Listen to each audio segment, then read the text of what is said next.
Hello, welcome to an exciting episode of Pete vs. Anxiety. My guest today is a former athlete, professional mindset coach, speaker, and a two-time author of the 99 Rule Series. Works with athletes, parents, coaches, and entire sports organizations to build unshakable confidence, grit, and focus. Please welcome the one, the only Sandy Cohen. Sandy, thank you so much for being here. Absolutely, buddy. Great to be here. Thank you so much. So why don't you tell everybody a little bit more about yourself, and then we'll get into the 99 series. Yeah. So I am a mindset development coach, and most people I think would say, "Isn't that a mental performance coach?" And I'm very, very strategic with my language. I always say mindset, right? Because that concept of mental performance, that word "mental," I think sometimes gives people the suggestion that something's wrong, right? Or that they're broken. So when my career was over, I spent about 12-ish years as a professional skills coach, mostly pros, a lot of college players, a lot of Olympic players, on ice development, and absolutely loved it. Didn't coach teams, right? But I was on the skills side. And I would say maybe about 8 or 9 years ago, I really got deep into the mindset part. I was working with so many high-level athletes that it really started to see like what was the determining factor between one making it and one not making it, right? And when I say it, I'm really talking about just maximizing their potential, right? Because at that level, everybody had skill, everybody could do everything. So what was the separator? And it became very, very evident quickly that those who were wired like pit bulls and those who could think better performed better. And it was a different time when I was younger. This was not a thing. I think it was very individualistic. So I did study this in college anyway, but so I built a business around it. I started interacting with a lot of professionals who they didn't know if something was wrong, but they were acknowledging that something wasn't right, something wasn't being maximized.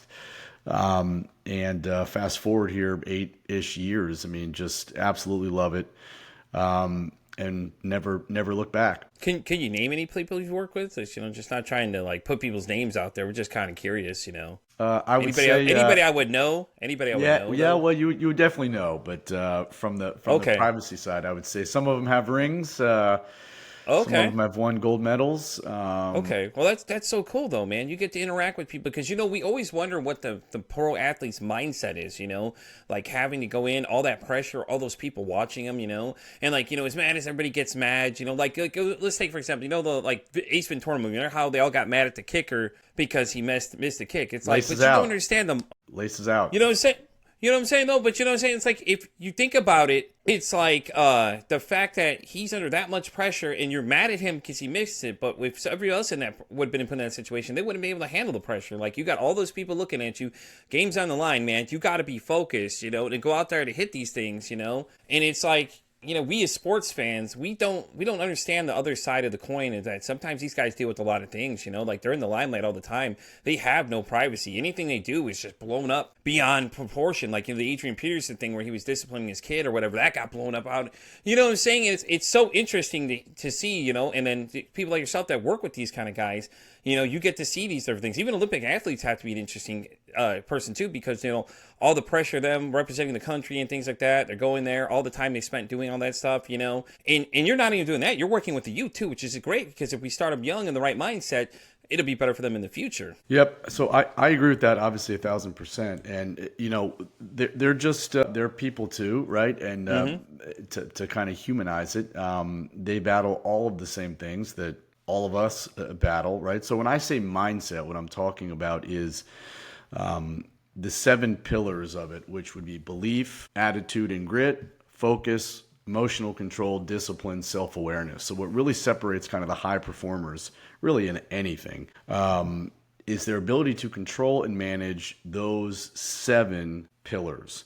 And I don't know, even at a very high level, I don't know how anybody would know how to do those things, right, unless taught or shown. And you absolutely nailed it, that for the younger side, the younger athletes, We spend so much time with them, really trying to foster those things. It's obviously not as in great of detail as with the professionals, but it's all relevant.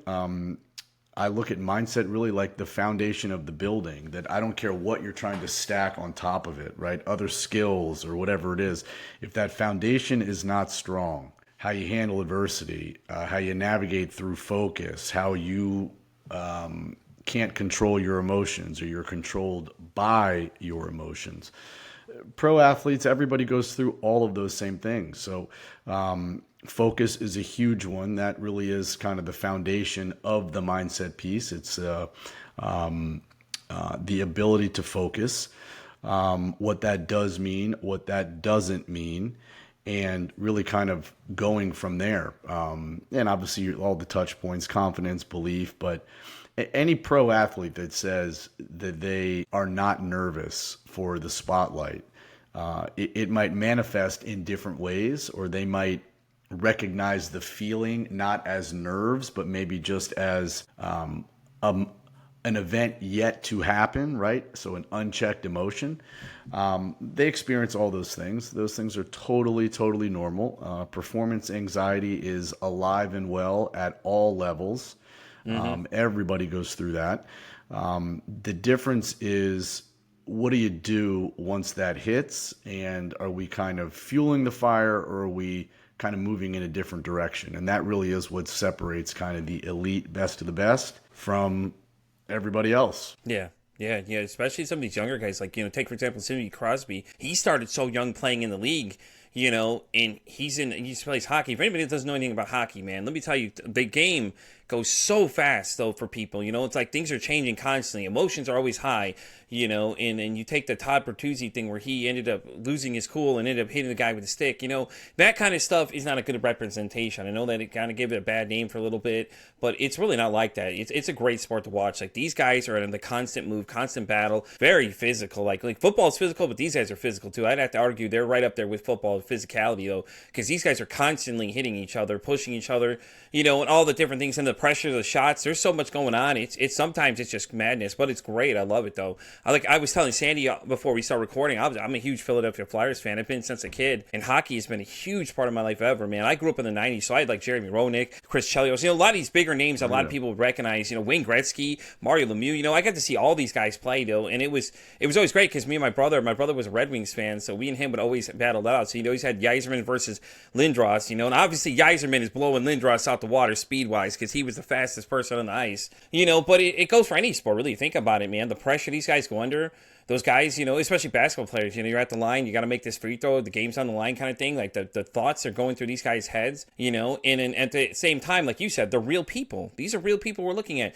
Yes, Absolutely. They're sports figures. We put them on a pedestal, but at the end of the day, they are an actual human being. They have feelings and emotions, and it's the same thing with, with like the LeBron James thing, where the one guy, where him and, what's his face, got into it about, him making comments and stuff like that, too. He's like, and then everybody's like getting, oh, no, you hear what he said? He's just being a dad at the end of the day. He's like, he ain't worried about being LeBron the player. He's being LeBron the dad at that point, and he's human, though. But the same sense is like, he can't go outside and do anything like a normal person because all these people just start surrounding him. Yep.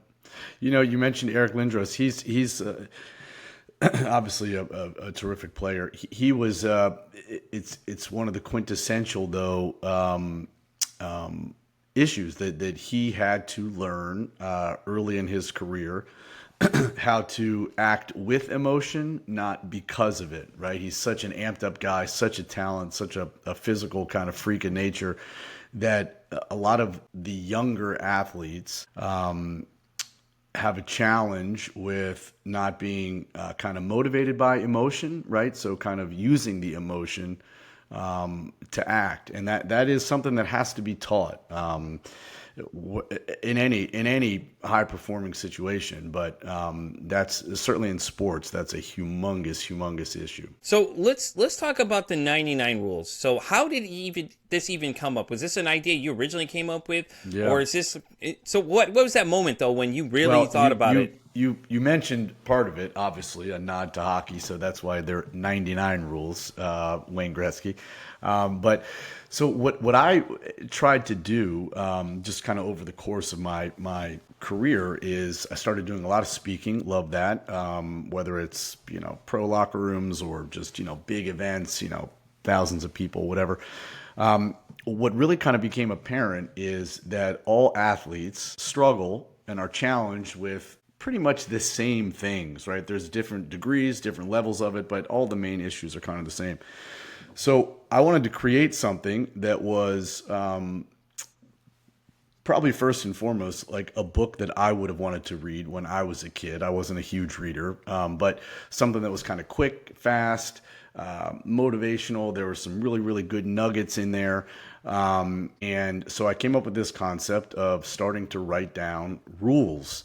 It might be have fun, and then there's 7 or 8 lines about that with then kind of like a mic drop moment, you can highlight.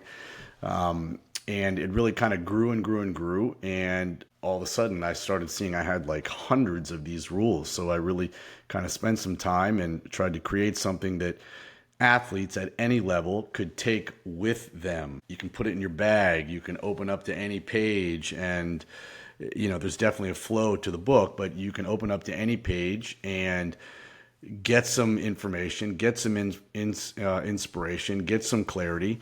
And that was the first book that I came out with. It did really well. And I had some sports parents, I interact with a lot of sports parents. God, and they yes, said, I'm sure you got stories for days of those. Well, yeah. Well, so that's funny you said that, because they said, look, like my son or my daughter loves reading this book. We've read it, but like, what about us? I mean, there has to be a way that we can help our children or guide us. A lot of, parents, they didn't know if they didn't play sports. It's even if they did play sports, that doesn't mean that they are a productive sports parent. So that was the second book. I wrote then 99 rules every sports parent needs to know. Same format. And that book quickly became the bestseller of the two. The other book sold a bunch of copies, but this parent book really kind of took off. So they're rules that really kind of help, no fluff. They're kind of gritty, but they're directions. It's not how to parent or how to be an athlete. It's, rules to really kind of thrive in those situations, to kind of own the mind, to build your confidence, to reinforce belief, to kind of live and act by, a set of standards. So that's kind of how it started. And it's just been so great to see, one of my most rewarding moments was one of my mom's friends, right? My parents are in their 80s. One of my mom's friends is just a recreational golfer. She bought the athlete book. At first I thought it was just to be nice. But Yeah. She started sending me these like excerpts of the book, like, thanks so much, this helped this and this helped that. And that's when I was really, really proud of the accomplishment, that it could impact, Right. so many people. Well, I could see the parent one taking off, though, because think about it, as kids, how many of us could say we honestly never played some form of a sport? I played baseball as a kid. I played roller hockey with some friends and things like that too. I did bowling. You did some kind of sport. It didn't matter what it was a sport. You did something. And these parents want to know how to better be a better support system, which is great though, because a lot of them you always see those when you ever hear sports parents, you always see the ones where they're always overzealous, or always doing crazy things, they're always being way too competitive and things like that too. So I think it was great for you to come bring your expertise to the building, because you're working with pros and things, so you're bringing in a lot of information for these guys to understand, and then for you to break it down for them to understand, like, hey, listen, this is it. It's gonna be a little raw and gritty, but this is what you need to know. Like, I think I could see why that took off, man, because like I said, sports, that was the thing for everybody. Every Saturday, that's it. Sports, soccer, football, baseball, whatever it is your kid is playing. Lacrosse now was really big, now being really big when I was younger, and stuff like that too. All of these sports, it's better to teach them fundamentals now, especially with the NFL, they're changing rules, people are getting mad. It's like, but they're looking out for the player's safety at the end of the day. Like what if that was your kid on the field? You wouldn't feel the same way? Hey, protect my child better. Your son's the quarterback getting laid out by these guys. Like, you want to make sure he has the best protection possible. Yes, they're playing a game, but at the same time, like, if they get injured, what is that going to do? That's just not, that's inhumane for you to just be like, oh, well, they got injured. Oh, be mad because, he got injured. Well, he's playing a game. It's a risk you're going to take playing these games. And any of those games you play and any of the sports you do, there's injuries all over the place. But teaching these guys. I always say that, I'm basically, I didn't know this until later in my career, but I'm basically in the help build great human being business. Like sports are the vehicle, right? And I think sometimes this does not mean that kids should not have dreams and that parents, should not do what they can to kind of support those dreams. So I never look at it like, well, the chances of your son or daughter being a professional are so slim, blah, blah, blah. I think that sports are just a terrific outlet that can teach so many amazing life skills.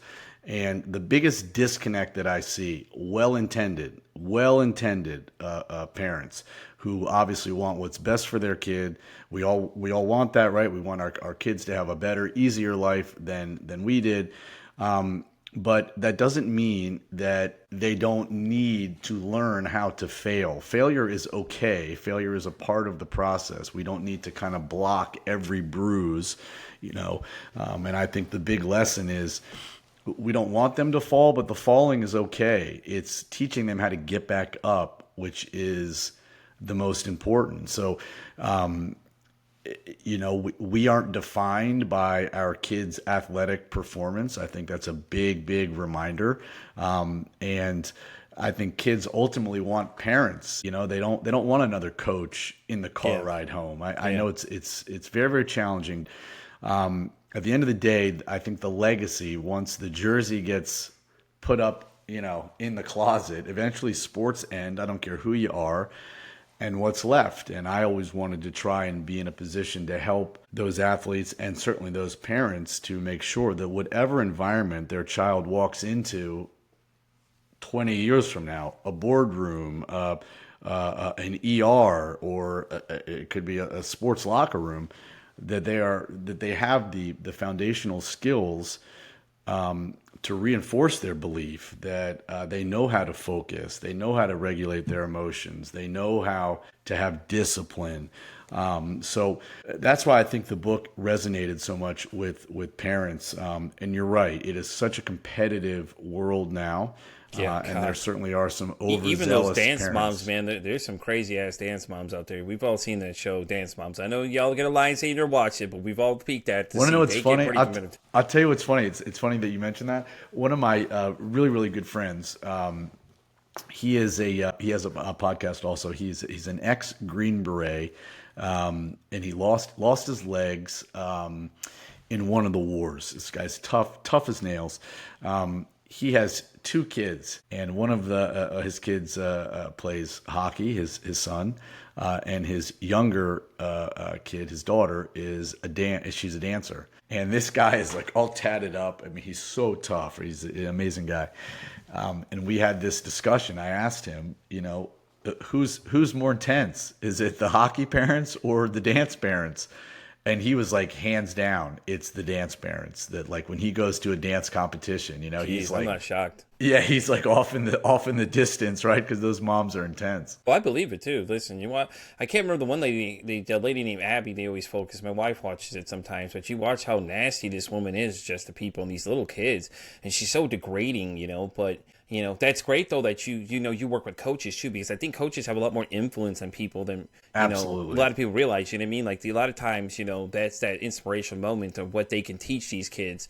They're molding these young men when you're not with them. And it's great that you're making the effort to make sure these guys are teaching them the right things. Because they spend a lot of time with your kids, practices, games, all those kind of things. And then when it comes to those intense moments, how they handle themselves and carry themselves is a big influence too. Because like if you're screaming at them all day, then obviously they get in the car, they feel defeated, they don't want to get yelled at by the overzealous parent. That's getting right. mad at them too. You know what I mean? Like you were saying, like it's all. Loss is a good thing for people to learn because even if you lose, you end up learning something from it at the end of the day. It's just how you approach I can those honestly kids say I know it sounds a little cheesy, but I think part of that word grit, right? That's a big one that I work with. Grit has many, many meanings, but willingness to do hard things, getting up after falling down. But I think one of the the biggest ones is, you know, you have to have a passion and have perseverance for long-term goals, right? That's kind of how it's wired. And so many younger people, if not taught or shown that, yeah, it can kind of get off track. And I think parents play a big role in fostering grit. I know it's hard. The world moves faster today, technology and everything's immediate. But those kind of foundational skills, I think if you take every high performer that I've interacted with, they have many, many varying skills, but some of the common DNA that all of them have, that all of them share, is they have a grit element to them. And for some, I think it was built. Some, I think it was grown, but I think coaches play a huge role in that. But it's shifted so much, I think, to the skill set, on field skills, on ice skills, which are, of course, relevant. They are, of course, relevant. But if we're talking about something that really can kind of move mountains, that's mindset. I think the talent can kind of move needles, right? But mindset moves mountains. Yeah, I think you did a good point when you said teaching emotional regulation. I think that's a great thing, and not enough kids get taught emotional regulation, understanding their feelings or what they are. And, so let me ask you this, though. What is the toughest group you think talking to wise? Is it the youth, the high schoolers, the pro athletes, or the Olympians? Which group would you say was probably your toughest one to break through with at first? There are benefits to both. The older athletes, it's not so much the what that's being taught. It's kind of the reinforcement of it and the discipline aspect. So they are the people that I interact with at that level. They excuse me. They are willing learners, right? Like they want, conceptually, they're more dialed in. On the youth side, it's obviously probably less about kind of the what and more about the how. I think that there are good, inspiring parts to both groups, but honestly, I think it's right in the middle. I think the early teenagers, that's the most challenging group because they're kind of in between both. And there is certainly some fear, which is normal, some anxiety. All of that is completely normal. But at that time, I think they've tried to callous their mind a little bit, and maybe kind of suppress some things rather than kind of navigating through them. So I think it's probably early teenagers are the most challenging, because they're at that point where they just have to jump, right? They have to trust it. They have to jump. And the falls typically are a little bit more dramatic at that stage. The younger kids, they welcome it. They love the concepts of leadership. They love the concepts on confidence. And you can see it. I mean, and at that age, even the athletes I work with now, I don't really care what their professional aspirations are, like whatever. If the end result is helping a younger person develop those key fundamentals that can keep them gritty, keep them competitive, right, understand that, the grind it matters. And they use those skills to go be a veterinarian or to go play a musical instrument. Like that's a win, like that's a win. But I think that group is a little bit, they're on the difficult side just because they have a little bit of a wall that they've built up, understandably so. But so you got to kind of break that wall down a little bit before you can move forward. Yeah, no, I get that completely. That makes sense because a lot of them are got their egos and things in check and all that stuff they want. So speaking of mindset, do you have any tips for anybody at home? Just give them maybe a little taste of what's in the book, for both sides. A couple for the athletes and a couple for the parents. Just give them a couple things that may be in the book. That way, before they check it out, they know what they're getting into. Yep, I tell all groups, there's three buckets that everything in your sports life and probably in your life in general has to fall into. And I think it's identifying these buckets that there's sometimes some gray area, but you can either control something, you can impact something, or you have to let it go. And it's one of those three. And without kind of the tools, I think we get a little bit gray between what can actually be controlled versus what can be impacted. So first, I think it's identifying those three things. Can we control this? Can we impact it? Or do we kind of have to let it go? And ironically, most of the things that we can control are not outcome based, right? They're actions and behaviors, and younger kids have a very challenging time of understanding that it's not just good or bad, win or lose, did I score or not score? There is a gray area, but the best way to end up where you want to end up is focusing on actions and behaviors.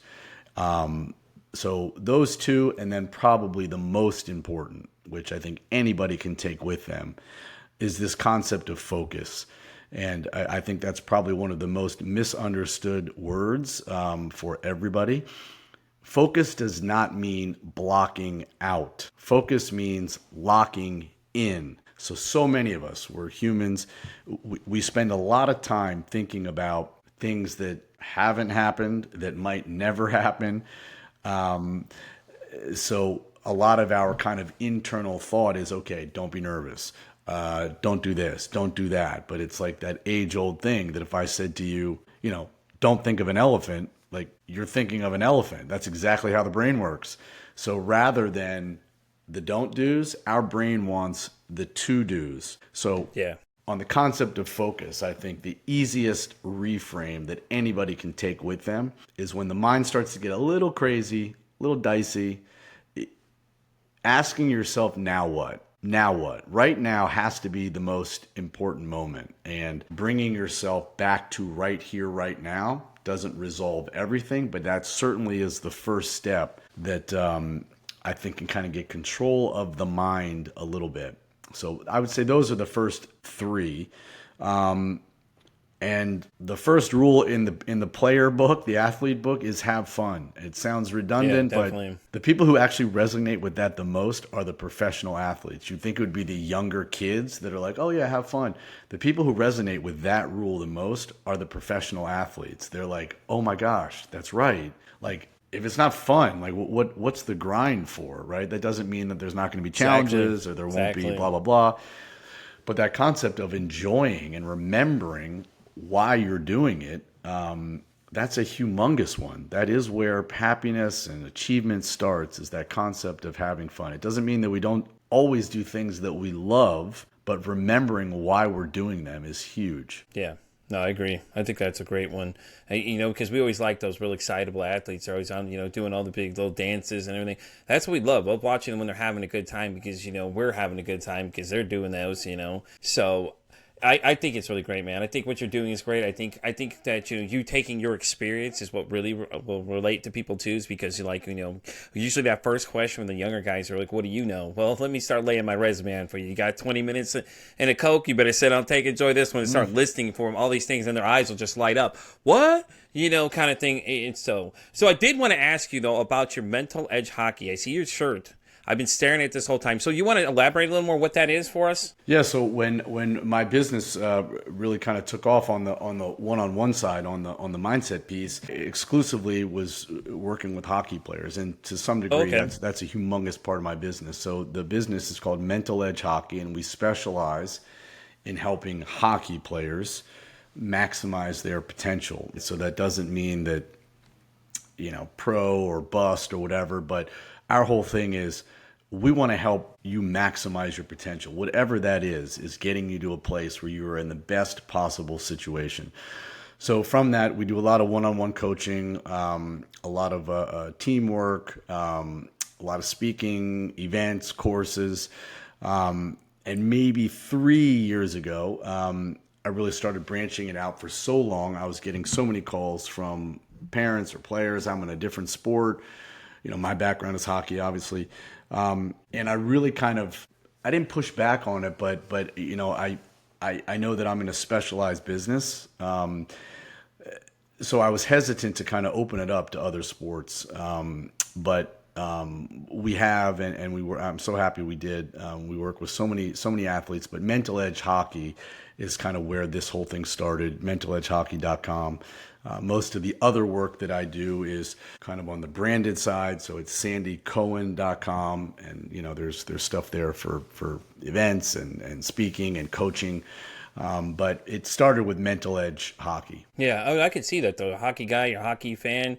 You got to do it for 12 years. You're just enthralled in the whole sport. It had to be like a kid in a candy store because you're seeing these guys you used to see on TV in front of you sometimes, and you're just like, trying to contain yourself. I don't know if I could, honestly. I think, Eric Lindros came by, I would have freaked out a little bit, but that's just me. But I loved it. I always went to hockey games. My uncle used to take us to Capitals games all the time, and it didn't have to be your team. And it's the same thing because I grew up in Chicago, so I was a White Sox fan, so I go to Cubs games a lot too. Just watching these guys, play a sport, and you being there, it's different versus on TV. Because I know a lot of people when it comes to baseball, they're like, oh, it's so boring. Yeah, but you don't understand the sport. That's a difference. If you get it and you're there, you're in the stands, you're watching it, it's a whole nother atmosphere than versus, whatever. Because we had a lot of memories of my dad taking us to Cubs games and stuff because he always get free tickets. But my family members, funny, were one of them actually worked with the organization for the Chicago Wolves, so we got free tickets. He was a part of the United Center.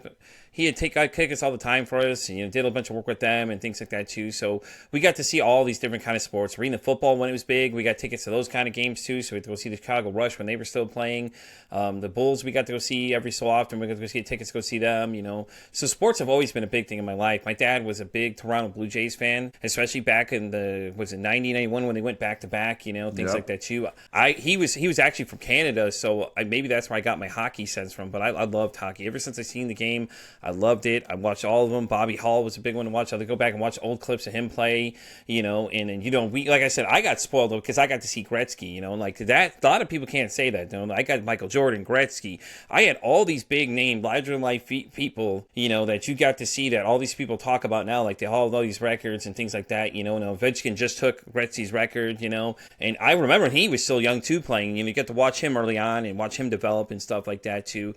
And my brother being a Red Wings fan, obviously we saw Steve Yzerman and all those other guys that were associated with them and all the battles and everything. And it was, oh God, it was so great though, because, we were all enthralled in sports. And like I said, though, as kids, we played sports too. I played baseball as a kid. I did roller hockey with friends. We had a good time playing that too, things like that. I tried to do as many sports as I could, and it wasn't to be if I was good at it. It was just because I enjoyed the whole aspect of, feeling like you're larger life. Well, I'm Eric Lindros. I'm going to make this goal kind of thing, so. I played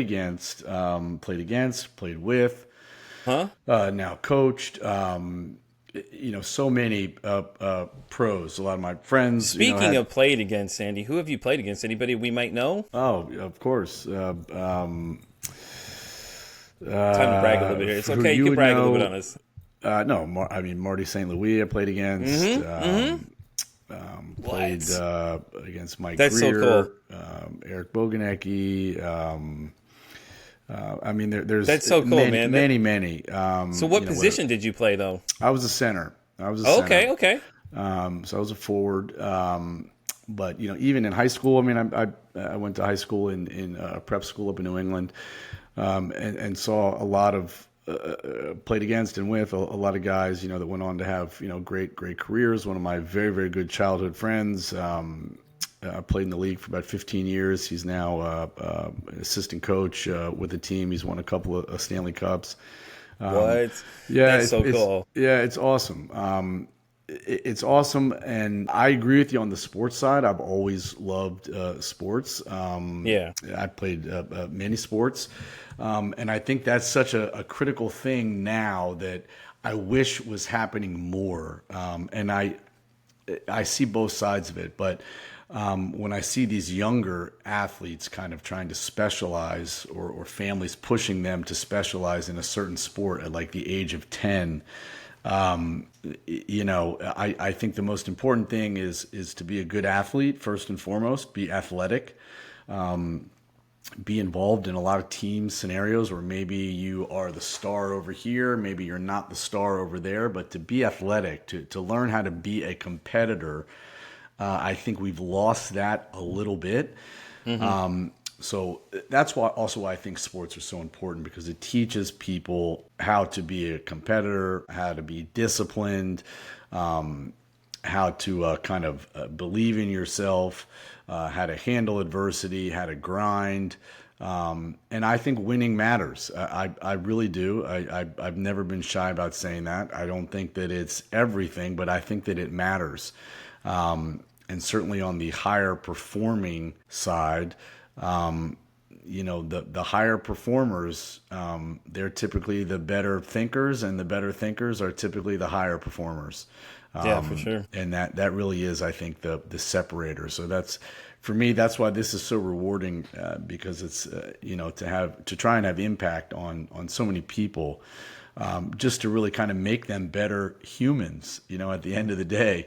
I think that's a really good point. I think making them better humans at the end of the day is a fantastic point. I think that we've lost our sense of humanity in some ways, because like with the internet now, the things that people are saying is just like, it's horrible. It's like these, it doesn't matter what it is. Somebody's always mad about something, and it's just like, why do we feel this need to start spewing negativity, And then it was and like, some of things, these... two things on the social media side. You basically just touched on it. We're like a highlight culture, so we see highlights, we see the best of, and there's a whole other conversation, but on the social media side for anybody, what they're seeing it's not real. That's the highlight. That's the 1 second. Those people have struggles just like everybody else. Their lives aren't perfect. They have toothaches and, get nauseous just like everybody else.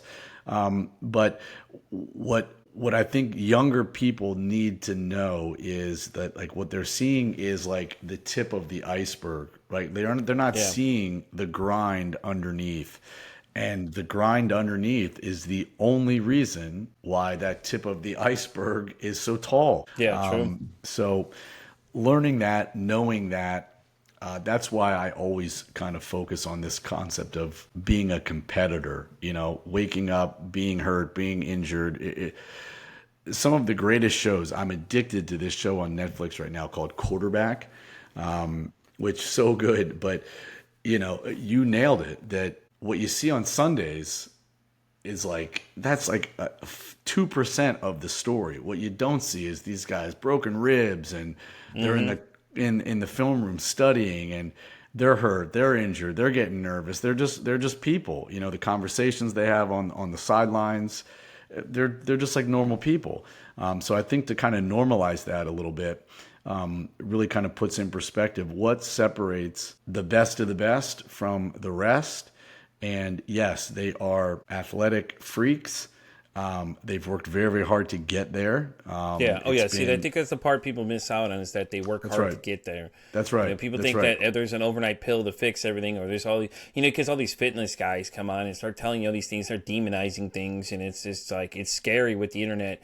Like, okay, it's great you get all this information, but it's like a lot of you guys are only seeing, like you said, you're only seeing the highlight reel. Like like me back in the day, I'd follow players. Like they go to the teams, I'd watch them from the beginning and watch them go through the struggle, see what they're doing. You know what I mean? Like you get those favorite people and you follow them. Like Eric, when he left the Flyers and went to the Rangers, I followed him there. I was watching the Rangers. I still was a Flyers fan, but I was watching him because he was my favorite player to watch. I'd watch everything he's doing, And I think that's where we lost with social media. It's all the the flash and glam and all these great little clips. Okay, it's great and all, but I think people have lost that sense of these guys are human at the end of the day. They have broken bones and all these other things, like you said, their injuries and all these other stuff. I think that a lot of misinformation gets tossed out there, and that's the scary part of it all. It's like, oh, these younger guys see this stuff, and then they're just like, oh, okay, well, I want to be like that. Or like whenever kind of like a really bad situation happens, and like the whole Ray Rice thing where he was hitting the girl in the elevator. It's like, but you're showing this out to the public. These kids are seeing this thing. Like, I get you're bringing light to this, but understand that we're showing these young men this,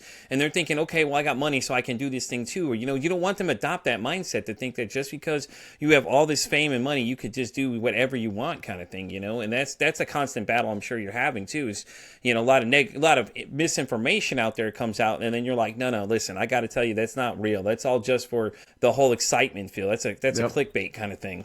One of the biggest things that I've when you talk to pro athletes, in some form, they get back to. I always ask, what's the most challenging part about your situation or being a pro athlete for you? They say it in different ways, but all of them come back to this concept that the hardest part about being a pro is being a pro. And that sounds like, well, what does that mean? it means a couple of things, but the mindset piece is like every day when you wake up, like in your hockey examples, like for these athletes, there's no difference between like a game in San Jose, maybe where there aren't a lot of fans, to a game on Friday night in Madison Square Garden. Like if you're a pro, you got to be ready to go every day. Every day is a new day. It has nothing to do with yesterday, and that's a very, very hard mindset to really kind of be all in on the current moment. And all of them say that it's the grind, it's the mental stamina of truly being all in on being all in, right? Like if you ever hear a pro athlete interviewed or something, and the interviewer is like, "Hey, you guys got killed last night. Like, how are you going to make the changes today?" If you hear the words, it sounds like almost like robotic, but they're talking about keeping it simple. They're talking about what they have to do today, what the game plan is for today. And that's not just like athlete talk. That is how they're thinking. Yesterday is over. It's about today. And I think that that's a hard skill to learn, but I think every athlete would they normally come back to that the hardest part about being a pro is being a pro. Yeah, no, I get that completely. Being a big sports guy, I understand completely what that means. And you have to think of it too, like versus football versus hockey. Hockey players play more games consistently day to day than football players. They play every week, but these guys are playing sometimes 3-4 games in a row. So they're taking a beating 4 days out of the week. They're taking a beating back to back to back, and then they've got to perform at a high level every time they go out there, and in Madison Square Gardens, whoo, man, just think of the history of Madison Square Gardens, the things that have happened there. They get to go into these historical buildings, and it still doesn't change the fact that they still, at the end of the day, they have to play as a pro, and all the pressure they deal with and things like that too. And the longer season, not to say the NFL players don't deserve their own credit, but I'm just saying though, versus them, and then baseball players play a lot of games too, like they're playing a lot more games, but they're doing like back to back to back, so they're taking like probably, if anything, more beatings than NFL players take. But NFL is a little more aggressive because they're literally one-on-one, that's it, that game matters. Hockey, it's like, okay, you can lose 1 or 2, you're okay, you still got a few more you can catch up at the end of the day. For people that don't know how the game is, not how their schedule kind of works, but you know what I'm saying? It's like, it's so interesting though to hear that they all say the same thing almost in one way. And when they interview, my favorite one to date was Marshawn Lynch. When he interviews, he just sit there and say like 2 words. Because I don't blame them though. Think about it. Like a lot of times the media guys are looking to get you to say something, like you said, they're all trying to stick. They're like, okay, the game's already over. Let's move on to the next one.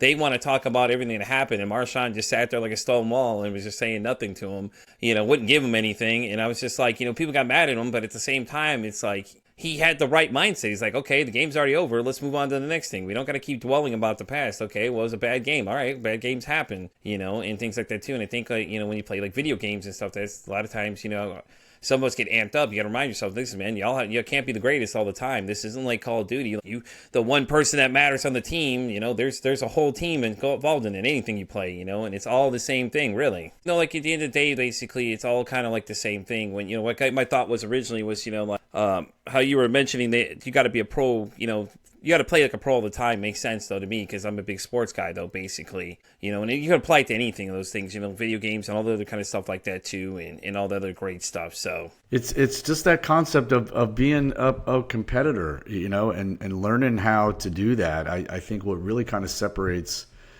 those high level guys and gals is their ability to kind of flip that switch. They can flip a switch that means something specific to them. They practice it, they respect it, they kind of live in a world based in discipline, like not motivation. They don't need to be motivated. And they have standards, right? Like standards and expectations are not the same thing.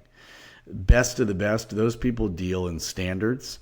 Nobody has to tell them to care. Nobody has to tell them to have pride. They can work on developing that, but standards matter. Yeah, definitely. I agree. Well, Sandy, as we start getting ready to wrap up, this is a part of the show where I ask people 2 important questions. The first question I actually borrowed from a friend and I've stolen from now. It's, if your mental health had a song, what would that song be? Ooh. It's a good question, I'm telling you. Man. If mine had a song, What would it be? I would probably say to be honest with you, I would say it's Thunderstruck. There you go. Like Okay, all right. I can get going. I think my thing when I was playing when I was younger, I had to learn how to control it because I like love to compete so much. That song just kind of got me rolling. A lot of energy and fast pace, and I think that's, if to this day if I hear that song, I'm like, even if I'm driving, I'm like super aggressive. I have to calm myself down. You know. Yeah, no, I like that. I agree because like when a Pantera song comes, sometimes it's just a or Metallica or something. You just hear that just a guitar riff start going. You're like, all right, let's go. And you start getting amped up because that's a lot of the songs they play when you're in the stadium too. So my next question, and the reason this podcast exists, is if you could break the stigma about mental health, what would it be? And this could be anything you hear on the internet, anything you just want people to stop believing and that it's not real. I think the biggest one, and I love that question. I think the biggest one is that thoughts are just thoughts. Thoughts aren't facts, right? Doesn't mean that it's going to happen, doesn't mean that it did happen. Thoughts are just thoughts. So I always encourage people, as it relates to their mindset, mental health, deal in facts, right? Like before you start going down a rabbit hole, what are the facts to support that conclusion? Are there facts to support that conclusion? So I find myself dealing with that topic a lot. That there are many stigmas, but that's why I don't say mental health or mental performance too much. But I think that the biggest one that I think would help everybody is understanding that thoughts, just because you think it, doesn't mean that it's true. Yeah. Very good. I think that's a great point. And with that being said, we're going to wrap up this episode of Pete for Anxiety. Sandy, thank you so much for coming, man. I had a great time hanging out with you, learning some stuff, chatting hockey and things like that too. Do you want to go ahead and plug where everybody can find you again, just so they know, where they can find you if they want to reach out to you? Obviously, the books are out now for everybody to get. Go ahead and get them wherever you find your books at. Yep. So one website is sandycohan.com. So it's COHAN. Any of the hockey players out there, Mental Edge Hockey, and the books are available on the website, on Amazon. There are ebook versions also. So, yeah, always love to chat with parents, even if it's just kind of assessing what's going on, just to kind of get a game plan. I love doing that. So hopefully people reach out, and definitely. I appreciate you having me on here. I've listened to a lot of the episodes. It's terrific. I appreciate it. I think you're talking about topics that are so humanizing and everybody can relate to. And I think the more that we do that, the more people understand that there's nothing wrong with them. It's stay tuned because we got some wild stories coming. I was at a part of a media summit on Thursday, and I picked up some interesting stories that are coming down the line. Like, these are people's real stories of what happened. Like, I always told them, I got in a room with them and I said, okay, listen, this is what I do, so here's how I want you to pitch to me. I said, just tell me a story. This woman's like, okay, I got a story for you, Sandy. When I tell you she went 0 to 1,000 in seconds, literally what this woman did. She's like, okay, let me tell you a story. And I'm like, whoa, okay, hold on. Yep. What is going on in this conversation? So I do have some interesting stories coming. There are some more coming too. That there's a lot of them that go from her being found by someone hanging from the ceiling to the government kicking in her door kind of thing is coming up soon. So you'll hear that one if you're checking them out. It gets real interesting. I don't leave any topics alone. I did one with a cult survivor. Some of my earlier ones, I had a Columbine school shooting survivor was on too. That was an interesting one to hear the mindset of what she had to deal with. And realizing how much in it she actually was. So there's some other little tidbits, but yeah, stay tuned, everyone that's listening to. I have some very interesting stories coming down the line. And once again, Sandy, thanks for coming, man. I appreciate hanging out. I'm not gonna hold against you. You're a Caps fan. It's okay. Nobody else you do. But with that being said, guys, I'm gonna wrap up this episode of Pete vs. Anxiety. Thank you so much for being here. We're on X, all the way down to TikTok. We're on Spotify, all the way down to Pandora Radio now. And as I always say, it costs nothing, absolutely nothing to be kind to somebody. One kind act you can do can save someone's life, or hell, you can make their day. I'm Pete vs. Anxiety, signing off saying, don't ask how your day is today. Say, hey, how's your mental health today?